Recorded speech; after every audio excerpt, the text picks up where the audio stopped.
evening to everybody, especially on the East Coast. Definitely welcome to the show. This tonight is going to be very interesting. I'm going to have some difficulties in pronouncing some of the words I want to. This is brought to you from my past master, Eric Sutton. Some of you may have seen him in some of my videos. Um, so, in Research Lodge number 147, we try to bring some information out that some may be familiar with, some may not. We talk about a lot. So, but in this particular episode of Research Lodge, we're going to be talking about complementive Freemasonry. Complementive Freemasonry. That is the correct name for it. Complementive Freemasonry.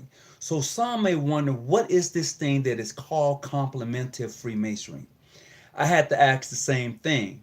So once, great, Brother Bilton, greetings everyone that's coming in tonight. Certainly want to just welcome you to the show. And tonight we're talking about complementive Freemasonry. Complementive Freemasonry. That's a tongue twister for the Southern gentleman here. Um, but this is going to be interesting because I don't know how many of us really have heard of this. How many of us indulge ourselves in what we call complementive Freemasonry? And I'm going to give you the meaning of it and what it really stands for, and then we're going to go a little bit deeper. Because in complementive Freemasonry, it is information only shared between master masons, and it goes into a deeper meaning of the symbolism of Freemasonry, and it's only supposed to be shared amongst master masons in a master lodge setting. It is something that is usually not shared amongst the public or really even talked about. But however, due to information that I've come across and gotten permission to share, but not really go in depth, I'm just going to share a little bit of it with you, only because I know that most of you who come on the show are Master Mason, and some may be looking to become Masons, and some sisters are Eastern Stars, some may be looking to become Eastern Stars. However, I'm just going to share a little bit of this information, and then we're going to go into another segment of the show tonight. First of all, I'm waiting on Brother Raymond Edward, Kings of Kings Grand Master. He's supposed to be coming on the show tonight, talking about the Moorish rite of ancient free and accepted Masons. To be truthful with you, I don't know a whole lot about that. I really don't. However, if he gives a call into the show tonight, I'm quite sure he would be able to really break down some things that I may not know and some of you may be interested in. So we're going to get right into that also. So certainly I like to welcome everyone to the show as we begin to take a look at this thing they call complementive Freemasonry. So let's take a look at it. Complementive Freemasonry is a fellowship of master masons joined in the practice of complementive methods for the purpose of understanding and applying the wisdom concealed and revealed by Masonic symbolism, rituals, and teachings.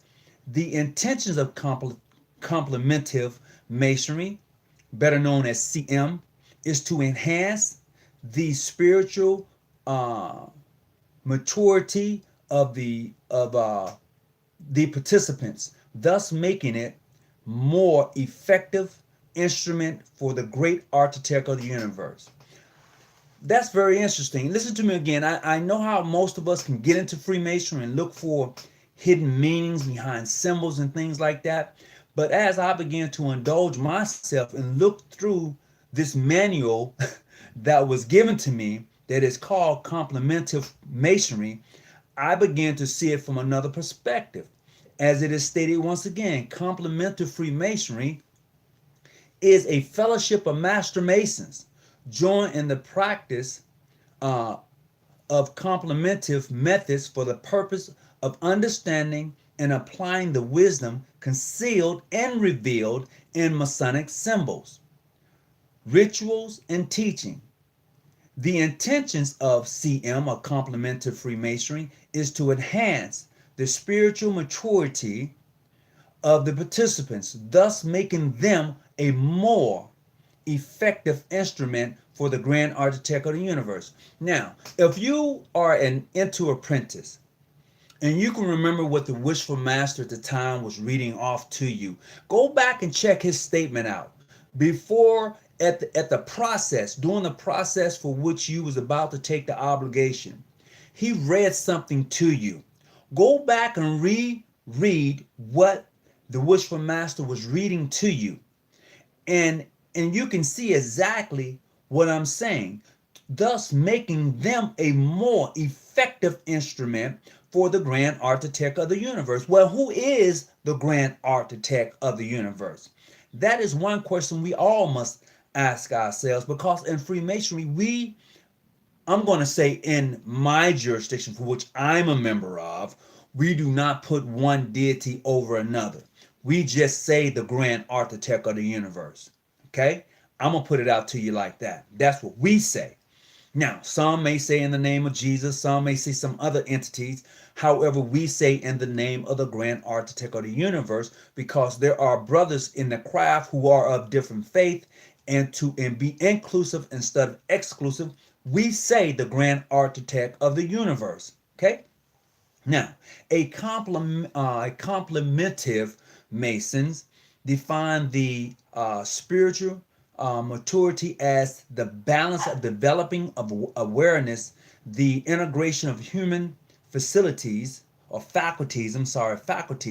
at all levels of being: physical, emotional, intelligent, and spiritual, intellectual, and spiritual.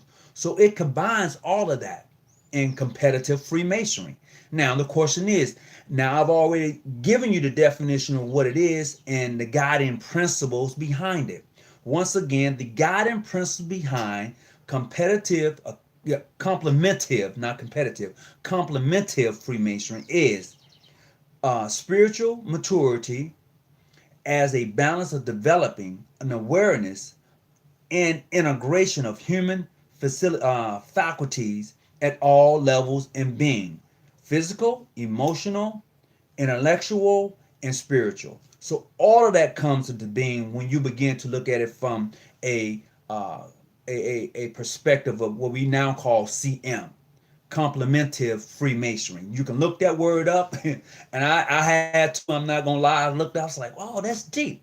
So when Wishful Master Sutton actually gave this to past Grandmaster Phil Bazier, they passed it on to me and said, "Look, you need to make copies of this, and we're going to give this all out to our members." So just so you know, this is the binder I'm looking at right here. This is the binder that was put together by Wishful Master Sutton.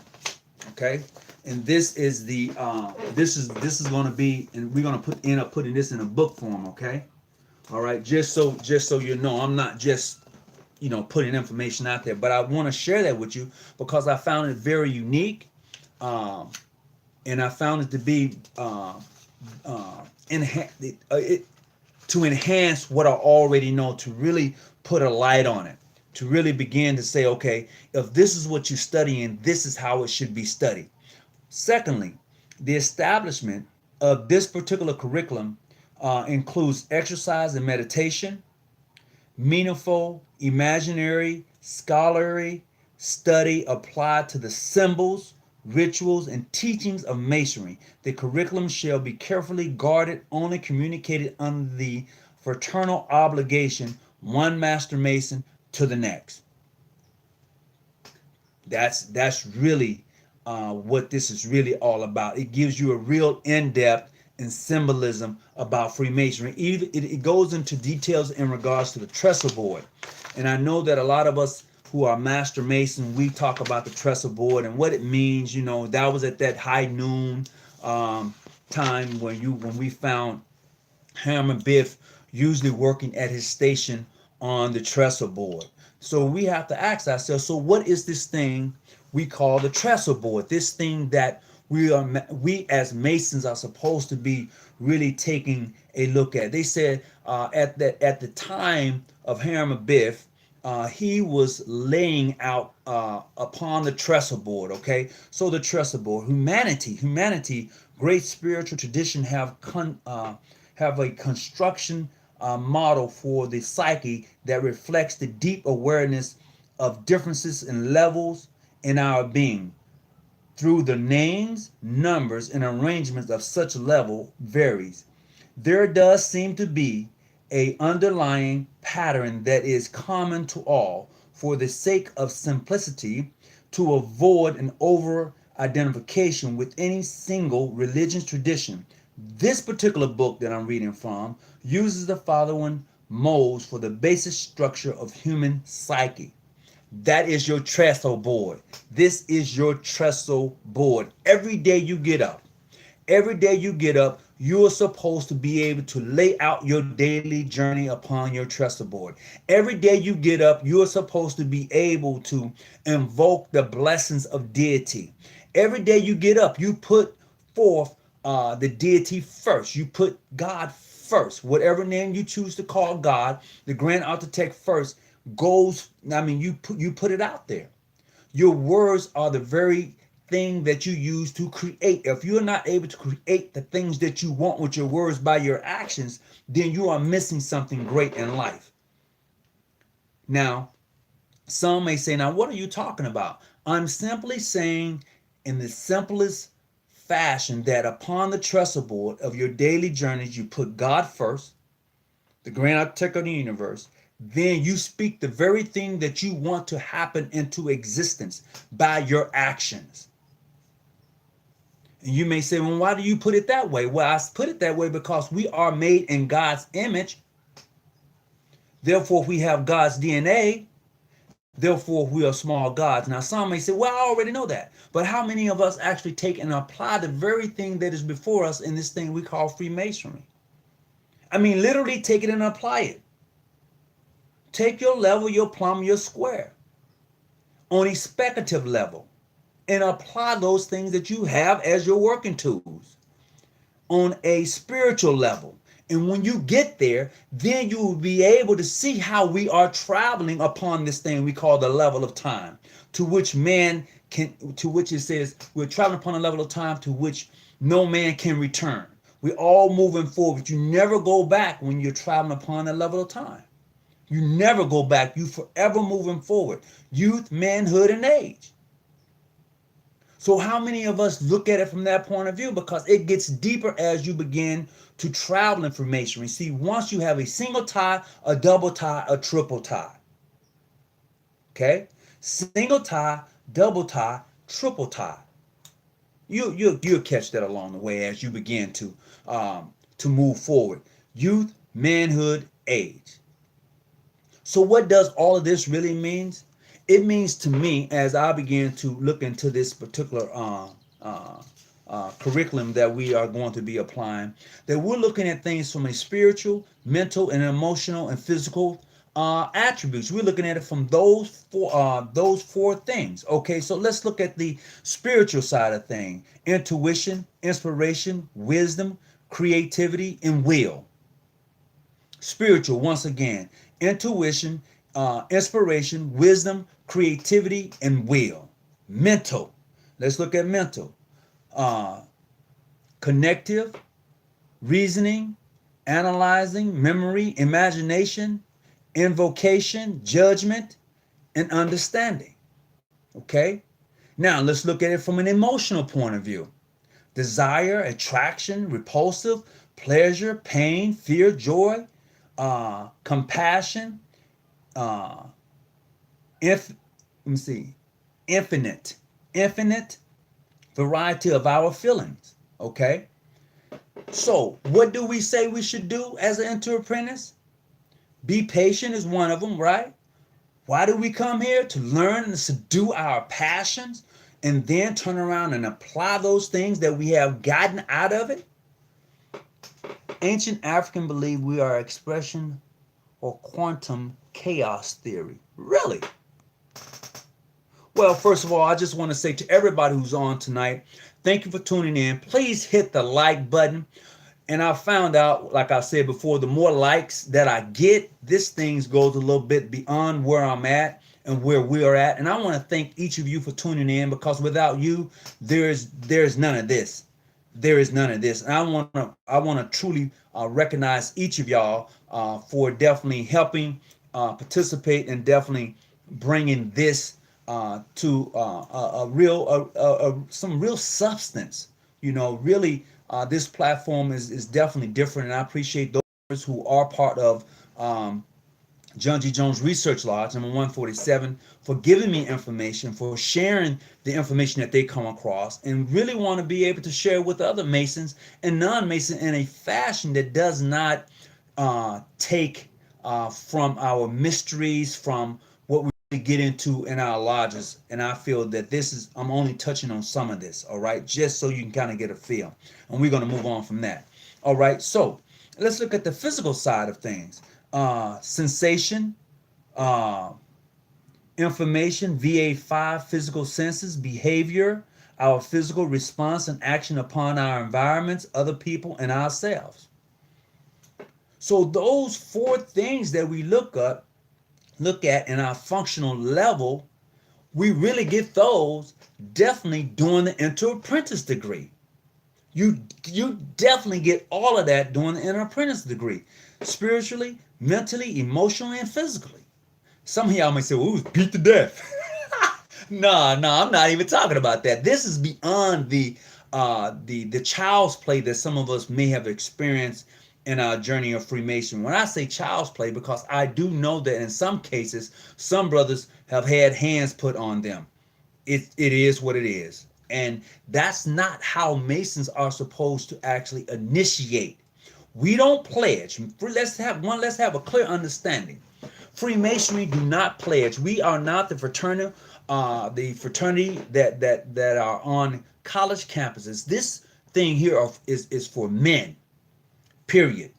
I feel that when you pledge in college fraternities, you haven't arrived yet. You still want to do other things. You haven't gotten there yet. So that's where that's at. So once again, welcome to the show. As I read some of your comments, we are what we apply individually in society. Hey, welcome, Malcolm Prophet. Goody. And being cautious, like you say, brothers, stay out the bushes and keep the light on always. All right, so definitely want to welcome everybody to the show. Please hit the thumbs up, like button, and if you don't like, hit thumbs down. But however you want to do it, just push that button. I appreciate it. So, give me just a second here. Something else I want to do real quick. There you go.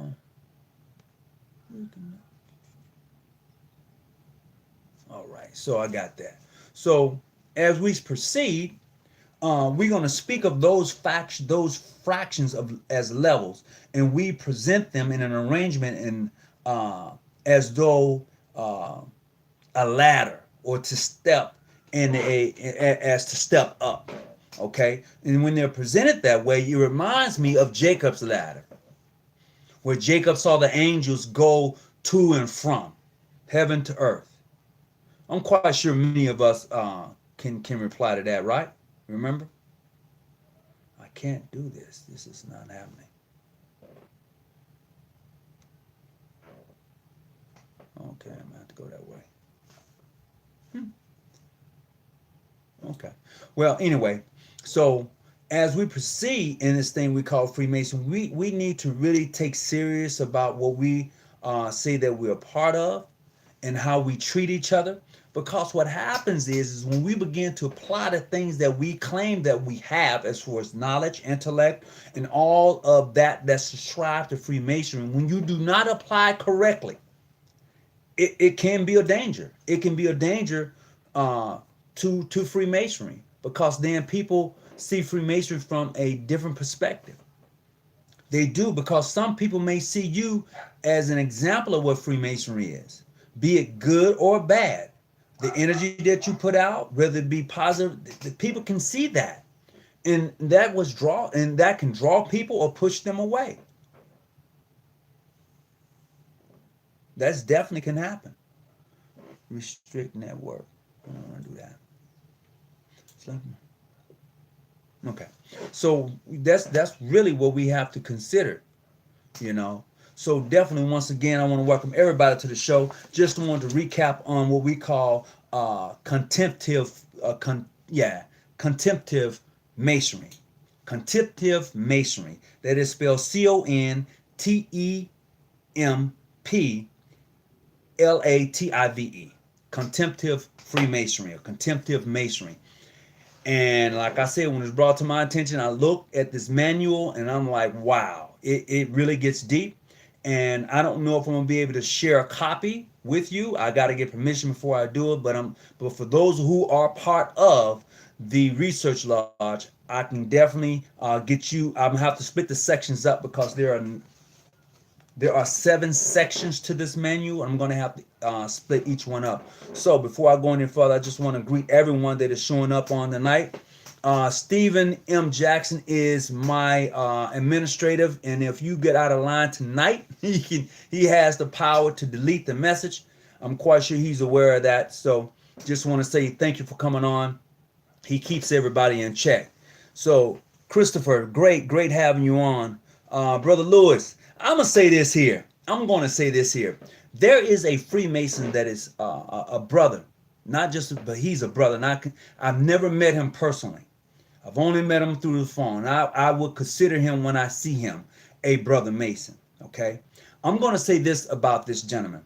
This gentleman here has stayed in contact with me since I've been on this channel. I mean, shared information with me, enlightened me, given me some perspective on various things. And I just want to say to him how much I appreciate to him, and congratulations to his work for which he's doing right now, and dealing with the NFL. I want to say to him, congratulations. I'm very proud of your success and blessings. Continue your work, bruh. Continue your work. And definitely to my other brother out of New York, Brother Christopher out of New York. Damn, I know a lot of Christophers out of New York. I want to say congratulations to him as he gets ready to move into his new home. This brother has been through a lot in his life. He's always called me and informed me about his good and his bad. And I want to say to him, I want to send him a big shout out with a big hug, letting him know that I'm very proud of him as he completed his task in life. He had to go through some things in order to get good housing. He's gotten that now. He has a wife and a child, and I'm very happy that he's now is going to be moving into his home. He's going to become more stable, and that's what it's all about. And I just want to say to these two brothers that I've called out, congratulations, and I'm very happy for you and your success in life and where you're going. Peace and be well to both of you. Now, as we move on tonight, I'm going to talk about something that all of us can identify with. Let's talk about that wayfaring man. The one that was there as the ruffians tried to escape and travel outside of the boundaries of King Solomon's landscape. The ones that was told that they had to return, or that they could not leave because they did not have permission from King Solomon. Let's talk about that gentleman. He was, that individual was very special. Let me tell you why. How many of you believe that the wayfaring man was a Mason? How many of you believe he was a Mason? You know the story. If you're a Master Mason, you know the story. You know exactly what I'm talking about. My question to you is, how many of you believe that individual was a Mason? First of all, greetings to everybody. Okay. Definitely happy Memorial's Day to everyone. 4th Squadron. All right. Okay. Dang, bro. 3, 4, and 5. Ooh. Well, brother, thank you for your service. Thank you for your service, Brother Christopher. Thank you for your service. So, all right, I'm just trying to get a feel for how many of you believe that the wayfaring man was a Mason that owned a boat, right? And those ruffians was trying to get away. And he said that, no, I can't do nothing for you unless you have permission or a passport from King Solomon. I want you to think about that for a minute. And the reason I brought that up is because even though I just got to talking about it a few minutes ago about the Trestle Board and how we're supposed to put things on our Trestle Board daily. And the ruffians represent those distractions of those things who can take your life at that moment notice. That entity, that being that can come in and disrupt and cause harmony within you. Okay? I'm looking at it from that point of view. Now, who's going to allow them to travel? Who's going to allow them to escape and to move on? And the wayfaring man, my personal thing, I'm not gonna tell you what I think what's happening with him. I want to know what you think. Greetings, everybody that's coming up. Greetings. Greetings, Brother Mike. What's going on with you? Tim, what's up? So, the wayfaring man, he said, hey, I can't let you go. Do you have permission from King Solomon? Do you have a passport? And they all said no. So they had to go back. They had to go back. They had to go back and said, damn, we can't even leave. They couldn't wait with patience until the temple was completed. And this is what happens. They couldn't leave. They got trapped. And if you notice, the body of Hiram Abiff, how many times do you think that body was moved? I'm just asking a simple question. How many times do you think they moved that body? I'm going to tell you what I think. So there's two questions. Do you believe that the wayfaring man was a Mason? And how many times did they move Hiram Abiff's body? I'm not in the armed forces, but I do. All right, 1 mile, 100 push-ups, 2. Man, y'all got me all off subject. Come on, guys. Come on back with me, boy. I tell you, that chat room is on fire tonight. 3, all right? Okay, gotcha. 3, all right? Malcolm Prophet, you're not even a Mason. Malcolm Prophet, I know you're not even a Mason. So don't you saying 3 because somebody else is saying 3. Malcolm Prophet, if you are a Mason, what did they move? If they moved the body 3 times, what did they move it to each time? That question is for Malcolm Prophet.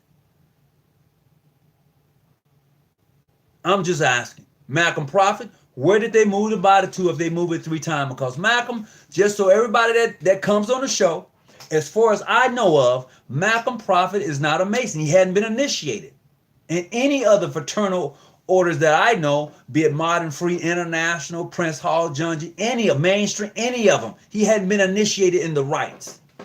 Malcolm, if I'm wrong, you need to post me up, brother, and tell me I'm wrong. And you know what? I'll take that. So go ahead, Malcolm. If he was done like that, you got to tell me, where was he moved to those 3 times?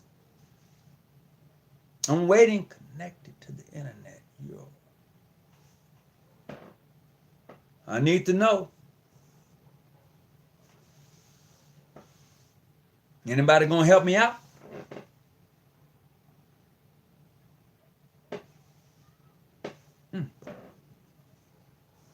What happened to my internet? I'm having a bad internet signal on my other tablet here. So, yeah, where you at, Malcolm? I'm not gonna tell you where they moved the body to. I do know we have trolls on here. Malcolm, I don't consider Malcolm a troll. And I just want to put that out there. I don't consider him that. But I do know that there are some out here. So we can all agree that it was moved 3 times. Where it was moved to, I will not disclose that. I will not say that. But however, in knowing these things, we must understand that those 3 people who moved that 3 times says some things at each increment as they move that body. Okay? Peel high and low. Okay. All right. Yeah, definitely. So when we take a look at that, and we know it's been moved 3 times, and we know that there was 3 ruffians that was involved. This is not no secrets, and now we can talk about this as far as Freemasons is concerned. And understanding all of that, the first thing we must realize is that Hiram Abiff invoked the blessings of deity every morning before he started on his trestle board. His trestle board, which laid out the foundation for the building of the temple. Now, I'm going to tell you this. King Solomon's temple was no bigger than a tennis court. Yeah, it was not that big at all. But we were told that there was so many thousand of this, so many hundreds of this that was working on the temple. Now, is that temple something like is that temple allegory? Is that an allegory? Can somebody help me out real quick? Is that considered an allegory? That temple? I'm asking because I definitely need to know. Help me out, somebody. Talk back to me. And also, if you want to call in tonight, you're certainly welcome to do so. You're certainly welcome to do so. So the call-in number tonight is going to be 619-985-1184. You're welcome to call into the show tonight. We're now live. I have been prepared to be a Mason from my elder cousin. Masonry is in my bloodline. My elder will initiate me into the craft. I asked to be a Mason, and I will receive my blessings from the blessed. Okay. When you get there, Malcolm, come on back and talk to me. When you get there, you can come on back and talk to me. And I appreciate you only because I know you've added some real flavor to the show, and I want to say thank you. I do. And I don't consider you, like I said before, a troll, because when a person's considered a troll, they just on here just doing whatever. Chris Edwards, greetings, brothers and sisters. From the strange reason I'm not getting the notification from this channel anymore. Well, brother, we're still here. You subscribe, hit the little bell button, it should automatically pop up and let you know. Maybe I need to set up another, some text information. I know there's some cases where you can actually be text and let, individual know that the show is on. So that's something I may look at. But definitely, we're talking about Hiram Abiff and what was going on in the temple at the time of his death. We know that his body was moved 3 times. We know in the process of it being moved that it was buried and where it was buried. The ideal is next is that we know about the occasion or the acacia. The acacia. To me, when I look at the acacia, which represents everlasting life, or which represents life, lets me know that there was life there. That even though physically, as we spoke of earlier, yes, he was gone, he was done, but spiritually still abound, still living. How many of you can see that from that point of view when you look at the acacia? I'm trying to see why I'm not getting no internet. I don't know what's going on. So like I said, once again, if you want to call in tonight, you're certainly welcome to do so. That number is 619-286-0642. You're certainly welcome to call in tonight. Love to have you on the show.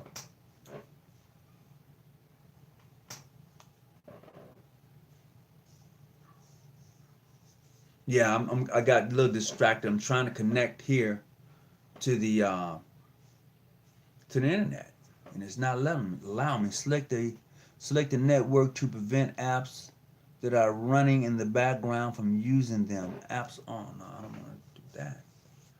Anyway. So yeah. But anyway, I'll deal with that later. So once again, welcome to the show. So if you want to call in tonight, 619-286-0642. We're talking about a couple of individuals. One being the wayfaring man, who I believe was a Mason. I believe definitely that the wayfaring man was definitely a Mason. I believe also that in the process of them trying to escape outside or leave and flee the murder for which they have committed, that he knew.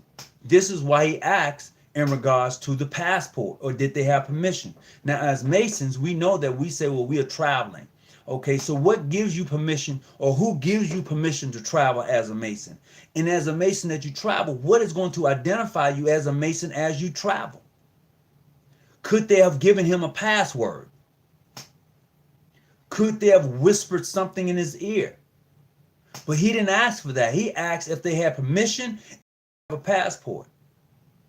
And for those of us who are Masons, most of our jurisdictions here in the United States give out Masonic passports, or some may even give out Masonic dues card or membership cards, which identifies them as a member. So these are the things that we as Masons take with us as we begin to travel. And some of the membership ID even look like driver license. I've seen some, and they're very beautiful. I like them, as a matter of fact. Illuminating light, what's up? Morish is a Hebrew for God's seed. Clue. Okay. Got you. All right. Illuminating light, where you been, man? You've been hiding. I finally had the opportunity to go here. I finally had that opportunity. That was great. It's the Masonic Philosophy Society. Forget about it. I mispronounced the word. I'm not going to even kill myself. I'll just show it to you. Had the opportunity to go visit, sit down, chat, had a great conversation with some very interesting people. I'll leave it at that. I sure did. It was great. It was great. Had a good time. So as we proceed tonight, so we know that the wayfaring man definitely was a Mason.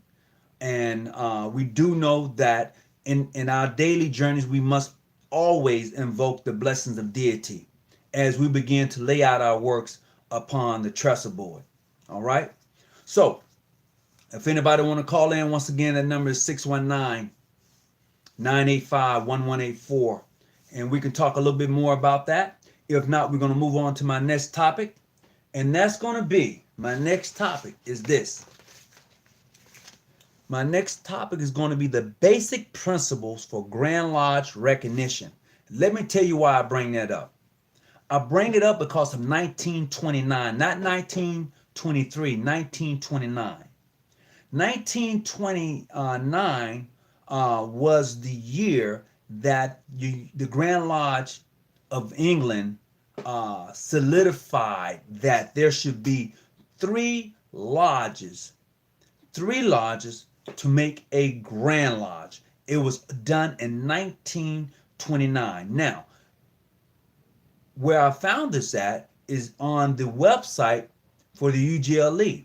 Okay, it is on their page. It is the basic principles for recognition. Now, let me break down these principles that they give. It says that the basic principle for the Grand Lodge recognition was adopted by United Grand Lodge of England in 1929. This was the codification and not a statement of new principles, summarizing the test which the United Grand Lodge of England had applied and would apply in recognizing any regular Grand Lodge throughout the world. 8 principles are set out in the Book of Constitution and reinstated in the Grand Lodge Freemasonry external recognition. To be eligible for recognition, a Grand Lodge must be regular in its origin, be truthful, independent, and self-governed, adhere to the landmarks. Okay? Those are the principles. Then it goes on to say, its brethren must believe in a supreme being. This is why the Grand Lodge of England does not recognize the Grand Lodge of France, which split. Okay? The Grand Lodge of France had a split because they removed the Holy Bible off the altar and only left the compass and square with the 3 burning tapers. That is the original customs of Freemasonry. The Bible didn't come along until way later. The original customs of Freemasonry only had a compass and square with 3 burning tapers. The G in the Bible was added way afterwards. So since France removed the Bible or VSL from the altar, the Grand Lodge of England pulled recognition, which caused a split. Then you have these 2 entities in France. Well, over in France, I've learned that there are like 3 or 4 different Grand Lodges over there. There's a co-ed Freemasonry there. There's the Grand Lodge of France and the Orient of France. So there are multiple Grand Lodges over there. So it says it must display the 3 lights of Freemason, which is the Holy Bible, the square, the compass. Okay. Discussions of religion, politics, and its lodges must be prohibited. Its membership must be only male, and it must have nothing to do with mixed women in lodges. That is the basic principles of recognition from the Grand Lodge of England, 1929.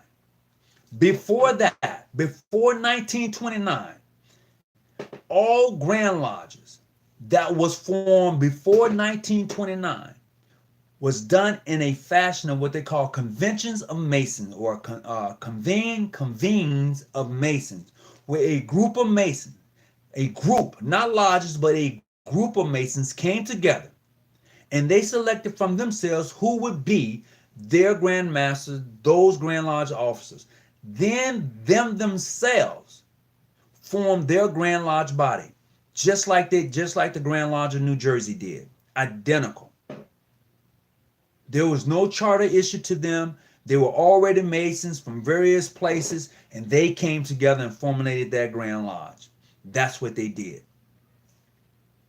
Same thing, the 1717 or 1723, whatever year you want to use, in the formation of what we know today as the United Grand Lodge of England, and what was known then as the Grand Lodge of England, because they were not united.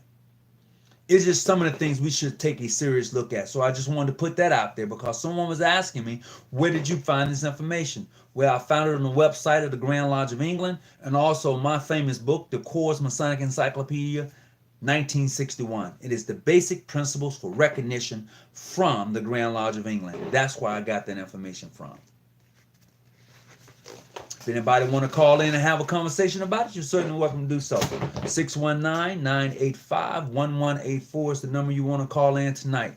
So, with that being said, I don't have anything else I'd like to add or share with you this evening. I just want to say thank you for tuning in.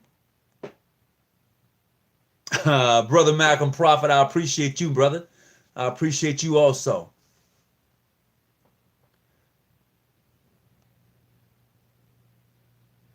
All right, okay. I appreciate that. Happy Memorial Day to everybody.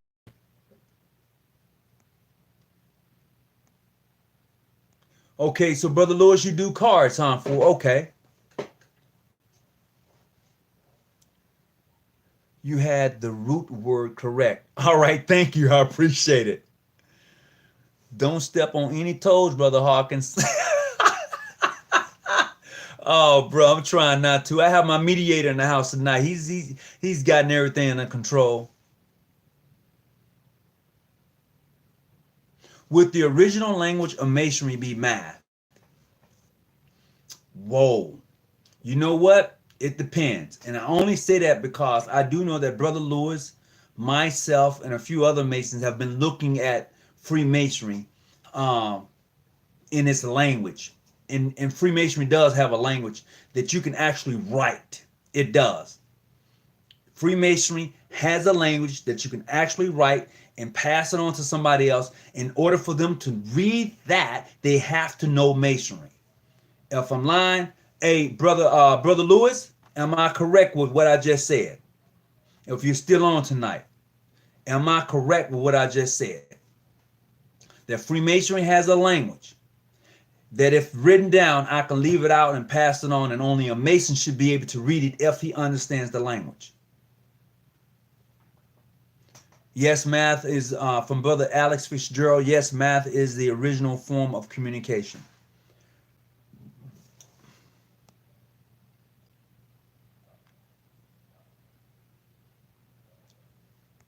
Okay, just got a confirmation from Brother Lewis, yes. No, it's not the Cypress. Nope, it's not that at all. I appreciate it. PR has it on his phone. Yes, I'm really trying to learn it because it has its own ABC structure. And when you learn that, like I said, I can actually write it down, leave it out, and a person who, only a Mason should be able to read it if he's been practicing the language of Freemasonry or the alphabet of Freemasonry. That's a fact. And you know what? I've been trying to get it down. I've been doing my own little practicing. And I know that some of you have seen me write it down once before. Let's see.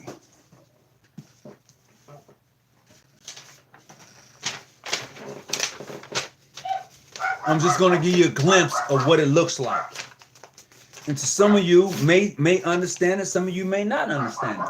But just so you know, I'm just going to give you a little glimpse of what the language or writings of Freemasonry actually look like.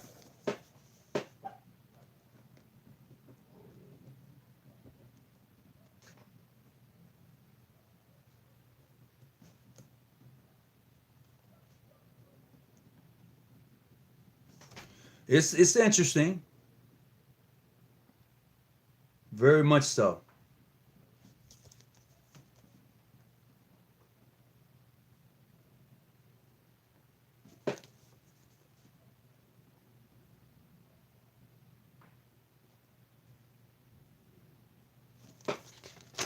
Looks just like that. Okay? Now, what that says, I'm not going to tell you, but you know, it looks like that. And you can leave this out and pass it on to another Mason. If he's really indulged himself in Freemasonry, he should be able to read that out and write right back to you in plain daylight. This is why often I would say that Masonry deals in magic and illusions. And some of you be like, well, magic and illusion? Yes, Freemasonry deals in magic and illusion. If you don't think so, then you know that is of your opinion, and I respect that. But from what I've been gathering along this journey, yes, even in your Q&A, it alludes, illusion. Just thinking.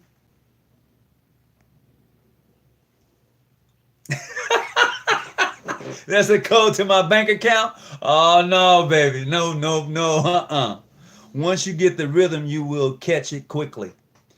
Bro, I'm working on it. And you know what? It's not that complicated. It is not. But it's interesting. It is truly interesting.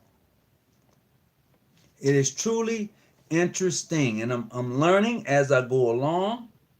And as you said, once you get the rhythm, it is not that complicated at all. At all. I'm just adding as I go because I'm trying to remember it, because you know it takes some practice. And as you practice with it, yes, the more you practice with it, the more you know. And I tell you, yes, Masonry has its own language. It does. You just got to go out and practice it. So if anybody got any Q&As, questions for me tonight, go right ahead. I'm pretty much open. I've shared with you some information that I have, and definitely so 619-985-1184. Like I said, I was waiting on brother Raymond Edwards, who's the Grand Master for Kings of Kings out of New Jersey. He was going to call in tonight and talk about the Moorish rites of Freemasonry. I don't know a whole lot about it, and it seems to me that he does, and I was looking forward to having him on the show. Yes, it does allude.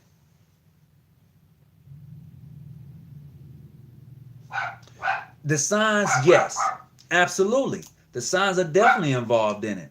But you got to know what you're looking at. Even when you're doing the signs, you got to know what you're looking at, right? So even when you're doing the signs, you have to know what you are looking at.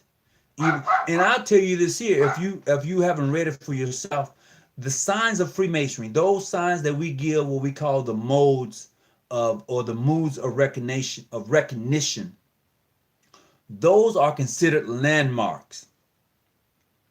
The signs of Masonry that we give to identify ourselves as such are called and considered landmarks. And the reason they are considered landmarks is because they cannot be changed. They are universal. Period. It's a landmark. They are landmarks. Magic and illusion is science not understood. I don't know, Brother Alexander. Alex Fitzgerald, I'm sorry. Malcolm, let's see what you got. Oh, no, you didn't do that. No, you didn't. No, you didn't. PR, Corey, what? There you go. What do you actually put that out there? How did you manage to do that? You're going to tell me how you did that on your board, on your phone. You definitely want to tell me how you did that on the phone. Because I don't even know, bro. I don't even know how you did that on the phone. Okay. I'm going to go back, Michael White. I asked you a question. You looked over. I'm going to have to go back. What was your question then? Go ahead and read. As a matter of fact, Michael White, won't you just call me and tell me your question? I had to go back and search. Man, I don't even know where you was at when you put the question in there, Brother Michael White. Let's see. Michael White, I don't see your question, Brother White. If the moderator could, the administrator could definitely look and see Brother White, and he can probably repost that. He can probably repost it because I don't see it. Would the sprig be considered another representation of a cedar? Oh, yes, sir. Yes. Yes, I will agree with that. I would definitely agree with that.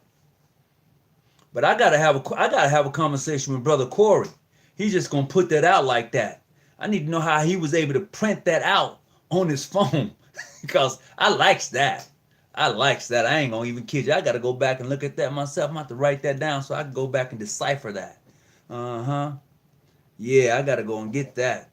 Yeah. I appreciate that, bro. Yep. You did one right there. I tell you, you definitely did one. I'm gonna go back and decipher that tonight and see. Maybe you put out your bank code. Maybe you put your bank code out there. I'm gonna have to go back and double check that tonight. Oh yeah. You put that out there. That's all your fault. Mm-hmm. Yeah. Whoop, whoop. Let me see. Put that. Yep, got it on top. I'm gonna have to look that up tonight. Decipher that. So look, everybody, I just want to thank you for tuning in tonight. And I hope, as always, I asked the question. I'm waiting for you to repost that question. Question: does Freemasonry get into the temple from You know what, Brother Otis? The second part in King of Tyre, I would say yes, but I'm not for sure about Lebanon. Does Freemasonry get into the temple from? Yeah, you know what? I'm gonna be honest with you. From King of Tyre, I would say yes, but from the other part, I'm not really for sure. I'm just gonna be honest with you. I'd like to know how he did that myself. Oh, for real. But see, that's a language in Freemason that we don't usually teach in Masonic lodges. That's something we just bypass. And these are some of the things we should really consider teaching in our Masonic lodges because Masonry does have what I would say secrets and things like that. But the idea is we don't really practice those things. We don't. Let's just be truthful. We don't practice the core essence of Freemasonry. We practice a watered down something. It is not Freemasonry because Freemasonry is a lot deeper than what we actually get in most of our Masonic lodges. And I've only talked with a few brothers who can really get down like that and see beyond the fluff, the fluff. I want to get beyond the fluff and really look at Freemasonry and how it should be practiced amongst the craft. Because a lot of us don't even know why do we do the initiations we do. The Fellowcraft and the Master Mason. Why do we do such initiations for everybody? Everybody who comes through this journey, we do the same initiations. I don't care what part of the world you're in. The initiations are 99.9% the same. There's a small percentage where it's going to be a little different here and there, but for the crust, you can go sit in any Masonic lodge and you will recognize the initiation. That's the truth. You can sit inside any Masonic lodge around the world, you will be able to recognize the initiation, be it an apprentice, fellowcraft, or master mason.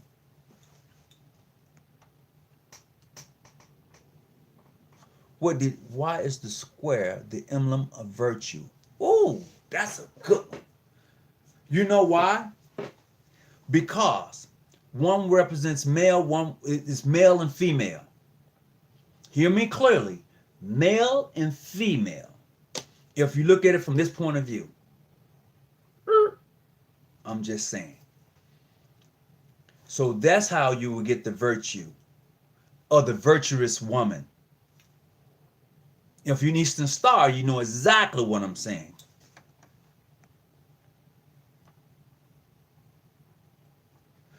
That's the understanding I have. Now, you may see something a little different, and if you do, please share. Please share them. That may not be the answer for you, but that's the answer I've gathered in my reading from what I've gotten. Let's see. 4 cardinal virtues. Okay. All right. Since I don't want you to post what are they, but yeah, that's in the Masonic ritual. Oh, most definitely. Michael White, I don't see your question.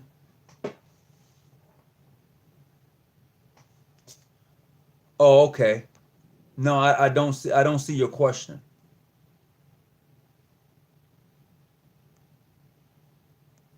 Oh, is he holding out? PR, you holding out tonight? Don't be holding out, man. You just can't do that. Oh, substitution, huh? PR, you gotta hit me up and let me know how you managed to put that on your phone like that. I gotta learn that one. For real. I thought I just read somebody downloaded it. Modern man prefer the fluff. Modern Jews, Christians only embrace watered down versions. I suspect the other religions may also have lost the word.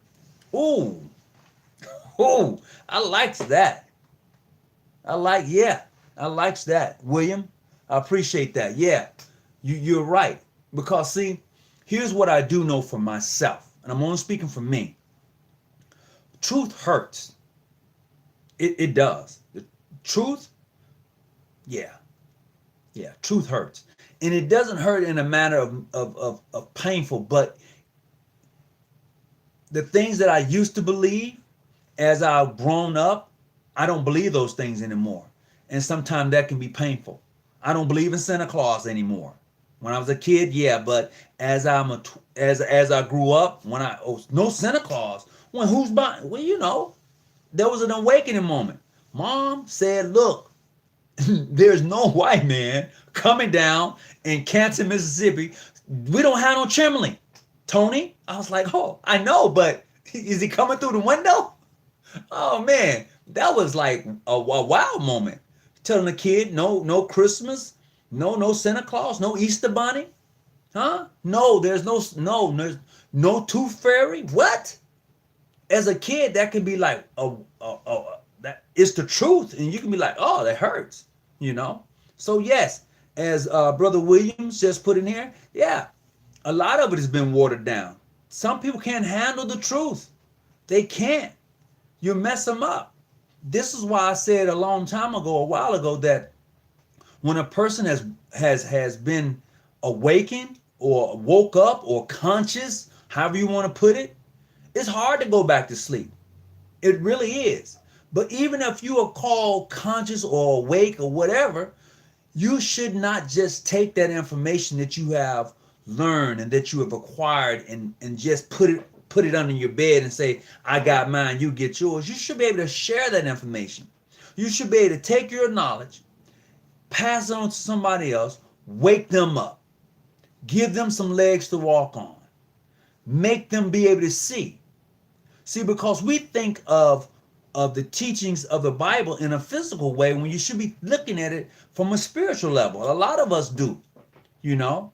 It is definitely a spiritual level. If you have not been able to make the lame walk and the blind see, if you have not been able to do that for anybody in your life, you're missing out. You are missing out. Hear me clearly. If you have not been able to pass down some knowledge to someone by the information that you've acquired, you're doing yourself a disservice. You're definitely doing that. Wow. Truth is like a boxing match. If you don't prepare for the connect, could take you out. You're damn right. In operative Mason, you cannot build unless the angles is perfectly squared. Same with your character and speculative. That is true. Apply the truth with liberal application of brotherly love. Oh man, you own one. I appreciate that. Alex, what's up, bruh? All religions expresses quantum theory. Our bodies are nothing more than an example of quantum mechanics expressed in a vehicle of light between 60 and... Ooh. Well, since you brought that up there, brother Alex, we all operate on frequencies. This is a known fact. Working in the medical field, I would say the different codes that I've been in, you know, the code blue, you know, when you hear the code blue, I would say this is that we shock people. Just like jumping a car. We put the paddles on, we wind them up, we go boom. Yes. Yeah. Frequency. Yes. If you've ever gone to a concert and you've ever been close to the stage and you can hear the bass as it thumps, it can actually cause a person's heart to go into a rhythm that is not natural for that person. That is a known fact. The bass guitar, if you're too close to a stage at a concert, can cause a person to have a heart attack. That is true. And I would agree with Alex on that part. Oh, he did? Oh, I got to go back and find out what did he share? Where did he share it at? My administrator, exactly. Chakras, okay. How many of you get into the chakras, by the way? I was getting ready to go, but the brothers, I appreciate you. How many of you actually get into chakras? Chakras are very interesting. They are very interesting. Once you're able to meditate, you can bring your vibrations up. You can. You can do that.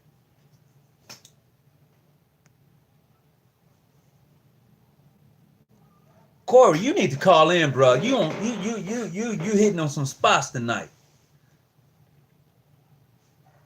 Could the moderator please put up the phone number again for me, Brother Jackson? I appreciate it if you can do that. Oh yeah, most definitely. Let's see.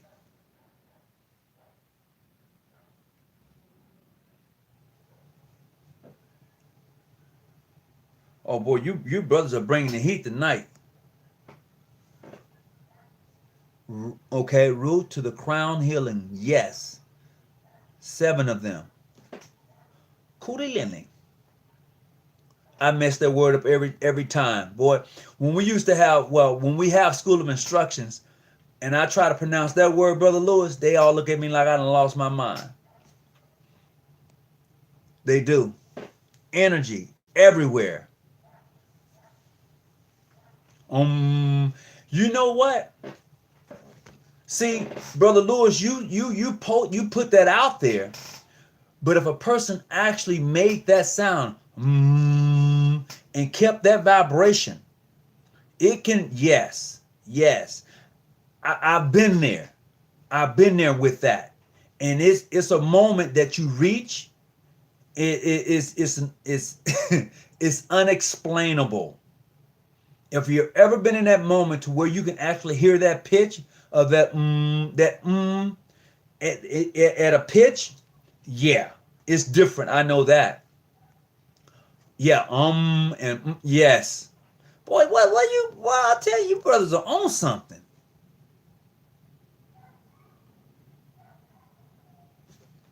Man, I appreciate all of you brothers tonight. You're on some. I even see a sister, but she ain't posting.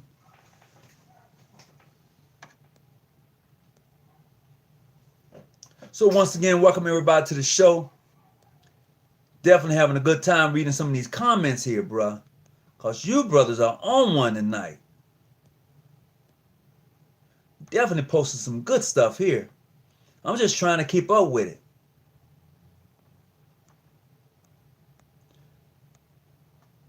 All right. So as we proceed tonight, I got one more thing I'm going to share.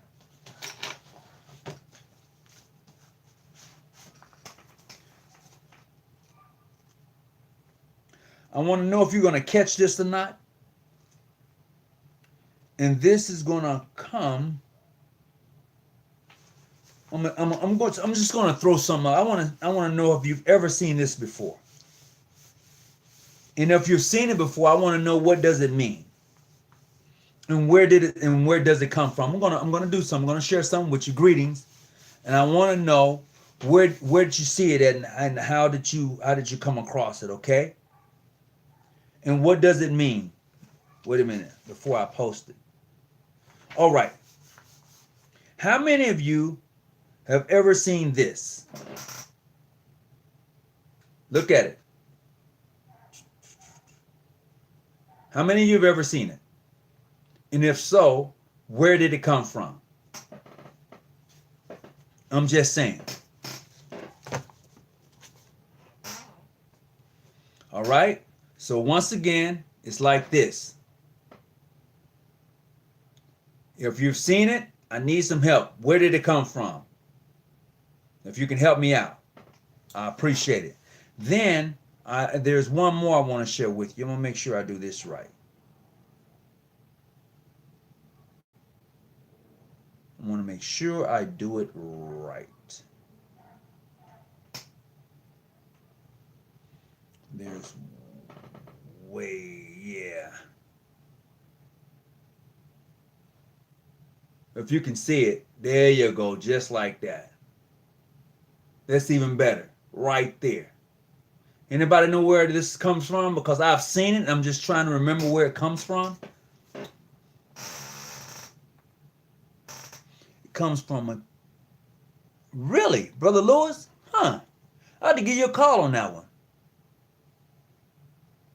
Okay. Brother, all right.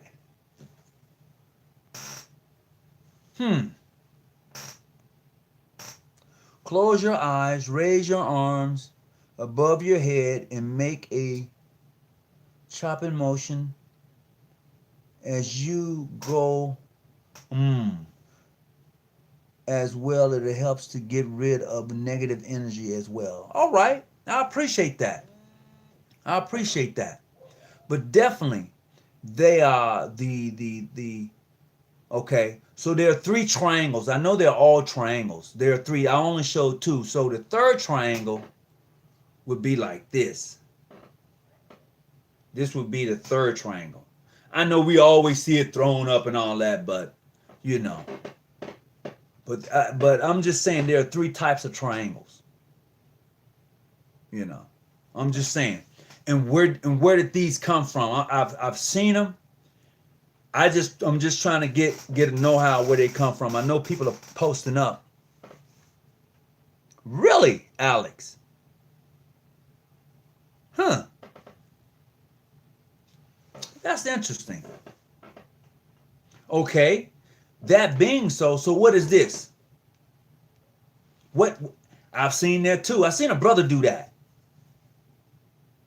And I ain't never seen that. Anybody got any help on that? Energy field? Oh, okay. So you're talking about, okay, I see. Okay. Anybody ever seen a brother do that? And if so, could somebody tell me what it means? Because I had no clue.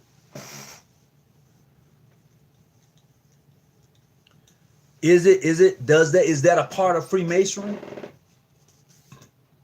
You saw it on Harry Potter. Well, I'm just trying to get a feel for it. Because you meet some strange folks along these journeys. You sure do. So look.